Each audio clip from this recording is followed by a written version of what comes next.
ప్రకాశం జిల్లా దొనకొండ మండలం కొచ్చెర్లకోట గ్రామంలోని వీరాంజనేయ స్వామి దేవాలయం ఇది. ఆంజనేయ స్వామి యొక్క మూర్తి చూడ చక్కగా ఉంటుంది. ఆలయ ప్రాంగణం కూడా చెట్లతోటి చుట్టూ కాంపౌండ్ వాలు బండప్రపుతోటి ఆహ్లాదకరంగా ప్రశాంతమైన వాతావరణంలో ఉంటుంది. ఇక్కడ భక్తులు కూడా చాలా ఎక్కువ మంది వచ్చి ఆకు పూజలు చేయించుకోవడం ఆనవాయితీగా వస్తుంది.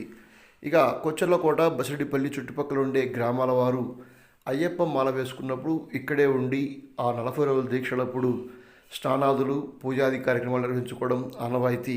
అనేక ప్రాంతాల నుండి కూడా ఈ స్వామివారికి ఆకుపూజలు చేయించుకుందుకు భక్తులు వస్తుంటారు. ఇక్కడ ఆకుపూజలు చేయించుకొని మొక్కుంటే తీరుతాయని చెప్పేసి భక్తుల యొక్క నమ్మకం. ఆంజనేయ స్వామి చూపు తూర్పున ఉండే నాగమయ్య విగ్రహం వైపు ఉంటుంది. ఇక అక్కడ నాగమయ్య విగ్రహం అక్కడ ఉండే శివుడిని చూస్తూ శివాలయాన్ని చూస్తూ ఉండడం గమనించాల్సిన విషయం. కొచ్చెర్లో కూడా చాలా ప్రసిద్ధమైన